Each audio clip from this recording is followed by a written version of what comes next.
लिए उन्माद होगा, दंगे होंगे, निश्चित है। बांग्लादेश के अंदर 10% सिर्फ आबादी है हिंदुओं की, लेकिन वहाँ पे जो है उनकी बच्चियों के साथ उनके साथ किस तरह से रेप किए जा रहे हैं, बलात्कार किए जा रहे हैं, उनके प्राइवेट पार्ट्स में जो है बॉटल तक डाल दी जा रही है। भैया वहाँ बलात्कार हो रहे नहीं, बलात्कार कराए जा रहे हैं। ये खुलेआम किसी की हत्या कर रहे हैं, किसी को लूट रहे हैं, किसी को लड़कियां ले जा रहे हैं, किसी का कब्जा कर रहे हैं, जमीनों पर कब्जा कर रहे हैं। जिस नालायक महिला को ये नहीं पता कि 70-80 साल में दीदी नहीं दादी बन जाते हैं, वे भारत की जनता को समझाएगी। बांग्लादेश में स्थिति आज है, वो स्थिति यहाँ बनाना चाहता था, क्योंकि यहाँ वो विफल हो गया, फेल हो गया, लेकिन उसकी स्कीम बांग्लादेश में काम कर दी। और वोट देते हैं, और वोट देने के बाद हिंदू अलग अलग फट जाते हैं। अच्छा, आप ये चेतावनी दे रहे हैं कि भारत का भी भविष्य जो है ये सुरक्षित नहीं है। ये अपनी बहनों के साथ रिश्ता करते हैं और करते हैं, इनका कोई दीन ईमान नहीं है, इन पर किसी तरह का विश्वास नहीं किया जाता। हमारे ऋषि मुनियों ने हमेशा सबको गले लगाया है। गले लगाने के बाद में ये लोग हमें गला पकड़ के नीचे गिराते हैं, रोते ही इनका इतिहास है।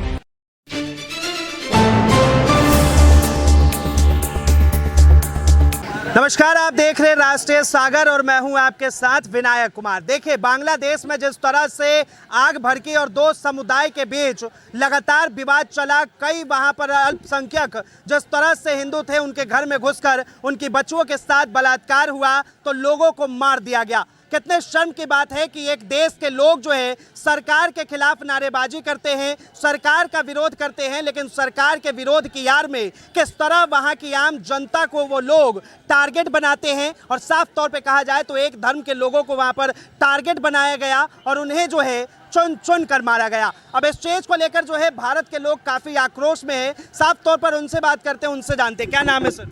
नरेंद्र शर्मा। अच्छा शर्मा जी, क्या कहेंगे जो ये बांग्लादेश की परिस्थिति बनी, इसके पीछे किसका हाथ है? इसका ये मुस्लिम समुदाय के लोगों का हाथ है। हाँ। ये कट्टरपंथी है, ये अपने धर्म के लिए बचाने के लिए कर रहे हैं, इसलिए हिंदुओं का कत्ल कर रहे हैं। हाँ। उनको काफिर कहते हैं, उनको ये कहते हैं कि हमारे देश को छोड़ो, इसलिए वो हत्या कर रहे हैं। हाँ। और इनका न कोई धर्म है न कोई कर्म है। हाँ। ये हिंदुस्तान में भी ऐसा कर सकते हैं। अच्छा, मतलब ये आशंका है कि हिंदुस्तान में भी ऐसा हो सकता है? हो रहा है। अच्छा। लव जिहाद हो रहे हैं और भी घटना घट रही है, हमेशा मर्डर भी हो रहे हैं। हाँ। लेकिन सरकारें बोल नहीं रही है। हाँ। न केंद्र सरकार बोल रही है, न राज्य सरकारें बोल रही है। हाँ। जिसके कारण आमजन परेशान है इनसे। हाँ। ये लड़ाई झगड़ा करते हैं छोटे छोटे मोहल्लों के अंदर। उनका संगठित समूह है। हाँ। इन्होंने ईदगाहें बना रखी है, इन्होंने मस्जिदें बना रखी है, वहाँ पर हथियार रखते हैं। लेकिन ये तो बात करते हैं भाईचारा की, तो बांग्लादेश में भाईचारा कहाँ गया? भाईचारा की बात तो ये ऊपर से करते हैं। अच्छा। उन्होंने पहले सिखों के साथ गद्दारी की थी। जी।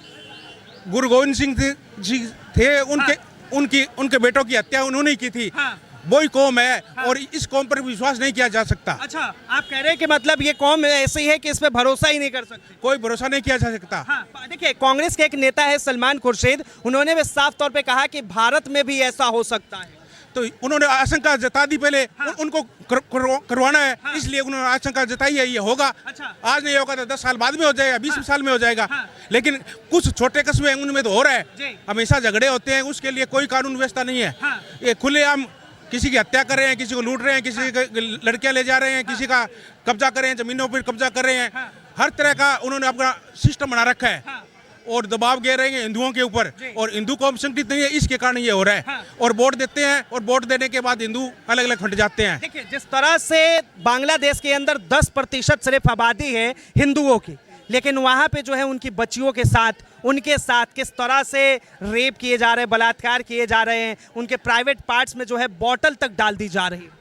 तो ये तो बहुत दुर्घटना, बहुत गंभीर दुर्घटना है। हाँ। लेकिन ये अपनी कौम के साथ भी ऐसा ही करते हैं। हाँ। ये अपनी बहनों के साथ रिश्ता करते हैं और करते हैं। हाँ। इनका कोई दीन ईमान नहीं है, इन पर किसी तरह का विश्वास नहीं किया जाता। हाँ। इसलिए हिंदुस्तान में सख्त से सख्त कानून बनाना चाहिए। हाँ। जो भी कोई हो, हाँ।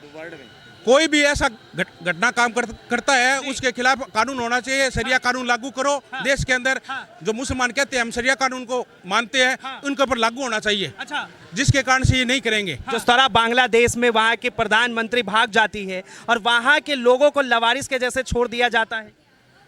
ये देखो जी, पूरे विश्व स्तर पे हाँ। जो वर्ल्ड लेवल के जो संगठन चल रहे हैं, यूएनओ से लेके, वो सब निष्प्रभावी हो रहे हैं। हाँ। और इन लोगों की जो पॉलिसी है हाँ। और इन लोगों का जो इतिहास रहा है, हाँ। खून खराबे का ही रहा है, हाँ। अमन और चैन का नहीं रहा है। हाँ। आज बांग्लादेश की स्थिति क्या है? हाँ। भारत के लोगों ने उनको प्रोटेक्शन दिया, जी। हमेशा भाईचारे के नाम से ये प्रोटेक्शन पाते हैं, हाँ। और फिर उसके बाद में ये जो करते हैं, हाँ। ये हमारा इतिहास गवाह है हाँ। कि भी इनके कहने में और करने में कितना अंतर है। जी। हमारे राष्ट्र के अंदर हाँ। हमारा हिंदू बहुसंख्या माना जाता है, लेकिन वो माइनॉरिटी से कमजोर क्यों हम जातिवाद में बट चुके हैं। हाँ। और इनको संगठित होना बड़ा, आज के समय में राजनीतिक लोग इनको अपनी राजनीतिक रोटियां सेकने के लिए इनको संगठित नहीं होने दे रहे। हाँ। और हम बहुसंख्या में होते हुए भी अल्पसंख्यों से मार खाएंगे। हाँ। और आने वाले टाइम के अंदर ये भविष्य भारत का सुरक्षित नहीं है। अच्छा, आप ये चेतावनी दे रहे हैं कि भारत का भी भविष्य जो है ये सुरक्षित नहीं है। नहीं है, बिल्कुल ये हाँ। बिल्कुल ये नुमाद होगा, दंगे होंगे, हाँ। निश्चित है। हाँ। छुटपुट दंगे चारों तरफ हो रहे हैं, हाँ। पूरे राष्ट्र में हो रहे लेकिन हैं। ये तो भाईचारा, अमन, शांति की बात करते हैं। भाईचारे अमन के साथ में हाँ। उनके पीछे खंजर होता है, अच्छा। ये पूरी दुनिया जानती है। हाँ। इतिहास है, हाँ। इस बात का गवाह है। हाँ। ये राजधानी दिल्ली का इतिहास है। हाँ। इन लोगों ने यहाँ कितने समय तक शासन किया सैकड़ों हिंदू बच्चियों और महिलाओं के साथ जो है बांग्लादेश में रेप है। तो ये ऐसे मानवीय जो अत्याचार इस धरती पे जो हो रहा है, हाँ। पूरा विश्व स्तर देख रहा है इस बात को लेके। विपक्ष के नेता जो है वो साफ विपक्ष तौर के, राष्ट्र के जो विपक्ष के जितनी लेफ्ट पार्टियां हैं, बिल्कुल मौन धारण किए हुए हैं। हाँ। ये भी एक बड़ी विडंबना का विषय है हमारे राष्ट्र के लिए। जी, वो तो कह रहे हैं कि भारत में भी ऐसे दिन देखने को मिल सकते हैं। भारत ने हमें विश्व कुटुंबकम की बात करी है। हमारे ऋषि मुनियों ने हमेशा हाँ। सबको गले लगाया है। जी। गले लगाने के बाद में ये लोग हमें गला पकड़ के नीचे गिराते हैं, रोते ही इनका इतिहास है। तो हमें राष्ट्र के अंदर ऐसा कोई सख्त कानून, ऐसी पॉलिसी बनानी चाहिए जी। जिस भी इन घटनाओं पे अंकुश लग सके। हाँ। और जिससे आम जन जो है भयभीत ना हो। हाँ। आम आदमी इन घटनाओं को देख के भयभीत है, हाँ। तो ये हमारे आने वाले राष्ट्र के लिए बहुत बड़ा घातक है। तो देखिए, साफ तौर पे कह रहे हैं कि आने वाले वक्त के लिए जो है बहुत बड़ा घातक है। और भारत के पड़ोसी राज्य में जिस तरह से इतनी बड़ी घटना होती है और एक समुदाय विशेष के लोगों को टारगेट करके मारा जाता है, उनकी बच्चियों और बेटियों के साथ बलात्कार किया जाता है, क्या कहेंगे ताऊ? जिस तरह से बांग्लादेश के अंदर बच्चियों के साथ, महिलाओं के साथ बलात्कार हो रहे हैं। भैया वहाँ बलात्कार हो रहे नहीं, बलात्कार कराए जा रहे हैं। अच्छा। हाँ। कौन करवा रहा है? मैं ये कह रहा हूँ बलात्कार हो रहे नहीं, वहाँ दंगे हो नहीं रहे। हाँ। वहाँ जो कुछ आगजनी हो रही है वो सारी की सारी कराई जा रही है। अच्छा। जितनी भी वहाँ आपदा पड़ी हुई है, हाँ। वहाँ एक हिंदू का विरोध हो रहा है, हाँ। हिंदू को जलाया जा रहा है, हाँ। तो वहाँ जानबूझ के एक साजिश के तहत हो रही है। अच्छा। क्यों कह रहा हूँ मैं? हाँ। जब भारत के हाँ।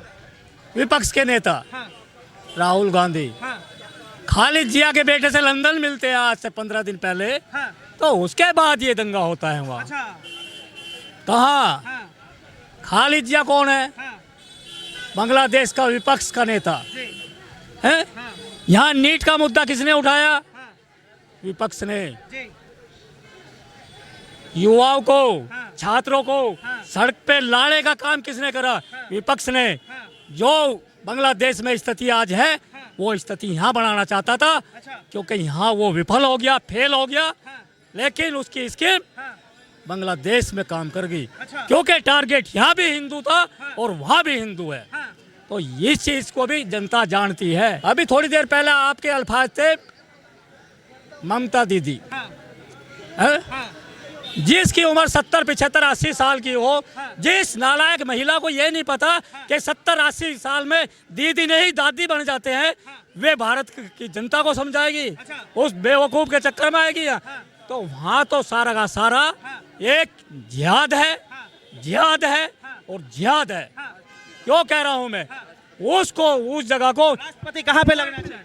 पश्चिम बंगाल में। अच्छा, कह रहे हैं पश्चिम बंगाल में जो है राष्ट्रपति शासन लागू कर देना चाहिए। अरे पश्चिमी बंगाल में नहीं, पूरे बंगाल को लगना चाहिए। हाँ। 1 महीना, 2 महीने, 6 महीने नहीं, पूरे 5 साल लगना चाहिए। चलो, देखा आपने किस तरह से जो है यहाँ पर आम जनता की राय। बहरहाल बांग्लादेश में जिस तरह के लगातार वहाँ पर कारनामे हो रहे हैं, जिस तरह जो है एक समुदाय को टारगेट किया जा रहा है, ये काफ़ी शर्मनाक है। और लगातार वहाँ पर हिंदू बच्चियों के साथ, महिलाओं के साथ आए दिन सोशल मीडिया पर वीडियो वायरल हो रहे हैं कि किस तरह उनके साथ रेप किया जा रहा है। बहरहाल देश और दुनिया को हिलाने वाली खबरें जिस तरह से बांग्लादेश से निकलकर सामने आ रही है, बेहद ही शर्मनाक है। इस चीज को लेकर आप क्या सोचते हैं, अपनी प्रतिक्रिया जरूर दें। फिलहाल के लिए इतना ही। कैमरा जर्नलिस्ट शानू कुमार झा के साथ मैं विनायक कुमार, राष्ट्रीय सागर, नई दिल्ली।